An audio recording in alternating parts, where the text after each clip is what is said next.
네, 개장 전에 꼭 필요한 정보를 모아보는 토마토 모닝 빅데이터 시간입니다. 어제는 양시장 빨간불을 켜내면서 모두 다 상승 마감에 성공했는데요. 이 안에서 외국인과 기관의 수급 살펴보면서 오늘장 힌트도 얻어보시죠. 먼저 코스피 시장부터 살펴보겠습니다. 네, 외국인이 가장 많이 매수한 종목들 살펴보시면 삼성전자와 SK하이닉스, 오랜만에 이렇게 반도체 투톱이 나란히 이름을 올렸는데요. 이 필라델피아 반도체 지수가 이틀 연속으로 상승을 했다는 점도 호재로 작용을 했고요. 또 삼성전자와 SK하이닉스가 2분기 세계 D램 시장에서 단단한 시장 점유율을 유지했다는 점도 호재로 작용했습니다. 삼성전자와 SK하이닉스는 2분기 글로벌 D램 시장의 70.9% 시장 점유율을 확보했다고 하는데요. 이에 따라 외국인의 관심이 돌아오면서 나란히 1위와 2위를 기록했습니다. 그리고 밑으로 보시면 삼성 SDI 쪽에서 이렇게 매수세가 다시 한번 포착이 됐고요. 현대모비스, 포스코 인터내셔널이 있는데 어제 현대모비스 같은 경우에는 리스크가 부각이 됐음에도 불구하고 외국인 쪽에서는 저가 매수세에 나서는 모습이 포착이 됐습니다. 네, 넘어가서 기관 쪽도 살펴보실까요? 네, 기관도 마찬가지로 SK하이닉스 가장 많이 매수했습니다. 이번에 반도체를 향한 투자 심리가 개선되면서 외국인과 기관의 수급이 모두 돌아왔고요. 또 밑으로 보시면 SK이노베이션도 있습니다. SK이노베이션 어제는 빌 게이츠 방한 모멘텀을 받으면서 호재를 안고 있었는데 네, 이 부분 조금 이따가 더 자세하게 설명해 드리도록 하겠고요. LG전자, 한화솔루션, 하이브가 있습니다. 우선 한화솔루션 같은 경우에는 미국의 인플레이션 감축 법안이 바이든 대통령의 서명만을 앞두고 다시 한번 탄력을 받았고요. 또 하이브 같은 경우에는 이번에 신인 걸그룹이 나왔죠. 네, 뉴진스에 대한 기대감을 받으면서 하이브 쪽으로도 기관의 매수세가 유입이 됐습니다. 네, 넘어가서 코스피 시장에서의 매도 리스트 체크해 보시죠. 외국인이 카카오와 네이버 같은 기술주 중심의 매도세를 나타냈습니다.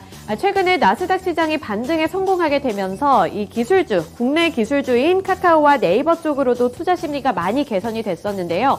이에 따른 단기 차익실현 매물이 출회됐다고 볼 수 있겠고요. 밑으로 HMM, SK텔레콤, LG전자 쪽에서도 외국인의 매도세가 포착이 됐습니다. 네, 이어서 기관 쪽도 살펴보겠습니다. 기관도 기술주 쪽에서는 네이버를 가장 많이 매도했습니다. 네이버 쪽에서 투자 심리가 조금은 약화되는 모습이 나타났고요. 현대모비스, 외국인은 사들였는데 기관은 리스크를 조금 더 크게 보면서 발을 빼냈습니다. 포스코 인터내셔널 쪽에서도 기관은 수익을 챙겨갔고요. 현대에너지솔루션과 현대제철 쪽에서도 기관의 매도세가 포착이 됐습니다. 우선 이 현대에너지솔루션 같은 경우에는 인플레이션 법안 관련해서 탄력을 받는 종목 중에 하나인데 어제는 기관이 파는 모습이 나타났습니다. 네, 넘어가서 특징주 보겠습니다. 코스피 시장에서의 특징주 살펴보시면 현대모비스가 있는데요. 현대모비스가 자회사 신설 소식에 어제는 하락세를 연출을 했습니다. 현대모비스가 모듈 및 부품 사업을 각각 분리해서 자회사로 운영을 한다는 내용의 사업 개편을 추진하고 있다. 이런 보도 내용이 나오면서 어제 투자 심리가 많이 냉랭해졌고요. 장중에는 5% 넘게 밀리기도 했습니다. 다만 밑꼬리를 달면서 어느 정도 탄력은 회복을 하기는 했지만 여전히 하락세로 머문 상태인데요. 자동차 업계에 따르면 현대모비스는 오는 11월 모듈 및 부품 사업 부분을 각각 자회사로 출범시킬 예정이라고 합니다. 이 부분은 계속해서 흐름을 체크할 필요성이 있어 보입니다. 네, 넘어가서 두 번째 특징주 살펴보실까요? SK이노베이션입니다. 어제 빌 게이츠가 방한했다는 소식이 시장에서는 뜨거운 관심사였는데요. 빌 게이츠가 방한을 하면서 이 SK이노베이션이 소형 원전 투자 소식에 상승하는 모습을 나타냈습니다. SK그룹이 미국의 소형 모듈 원전 SMR 선두주자인 테라파워에 2억 5천만 달러, 하나로 약 3천억 원 규모의 투자를 한다는 소식에 탄력을 받았습니다. 이 테라파워는 미국 마이크로소프트의 창업자인 빌 게이츠 이사장이 세운 이 차세대 SMR 기업인데요. 이에 따라서 이 전략에도 한층 탄력이 붙을 것으로 전망이 되면서 어제는 기대감을 많이 받았습니다. SK이노베이션 어제 탄력 많이 받은 종목입니다. 네, 이어서 코스닥 시장 살펴보시죠. 네, 코스닥 시장에서 매수한 종목들 살펴보시면 우선 외국인이 LNF, 나노신소재, 에코프로 같은 2차 전지 관련주 쪽으로 매수세를 많이 나타냈습니다. 그리고 박셀바이오도 2위에 올랐는데요. 어제 박셀바이오의 주가가 21% 넘게 급등하는 모습을 나타냈는데 개별적인 호재 소식이 있었습니다. 특징주 가서 더 자세하게 살펴보도록 하겠고요. 그리고 개인주 쪽에서는 펄어비스가 다시 한번 반등 움직임을 나타냈습니다. 그 배경에는 외국인의 수급이 있습니다. 네, 넘어가서 기관 쪽 살펴보겠습니다. 기관도 LNF 같은 2차 전지 관련주 쪽에서 매수세를 나타냈고요. LX세미콘, 원익QNC, ISC 같은 종목들에서도 기관의 매수세가 포착이 됐습니다.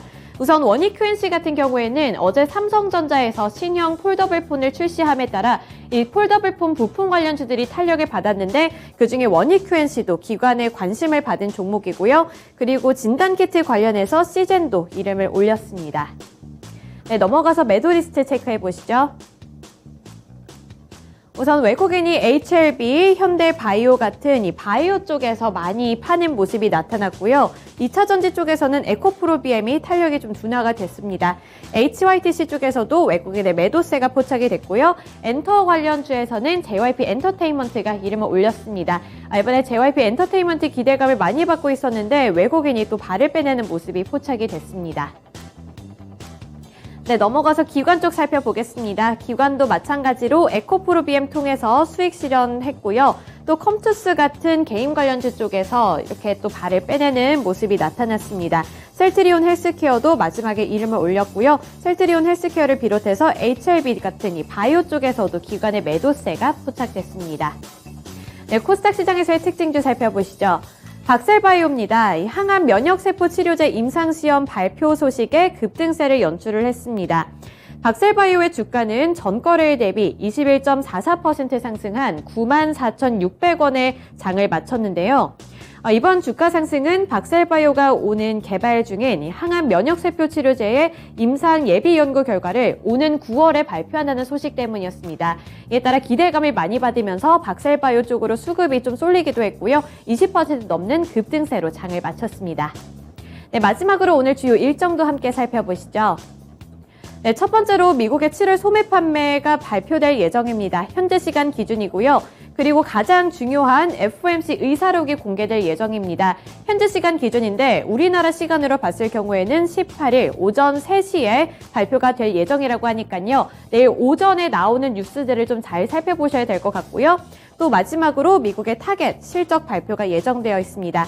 이렇게 소매 판매 업체들 그리고 유통업체들 쪽에서 지금 실적을 발표하고 있는데 월마트 쪽에서는 시장의 예상치를 상회하는 성적을 거두면서 견조한 실적을 발표를 했는데 타겟은 또 어떤 성적을 거둘지 눈여겨보시길 바랍니다. 네, 이렇게 오늘 주요 일정까지 함께 살펴봤고요. 지금까지 토마토 모닝 빅데이터 시간이었습니다.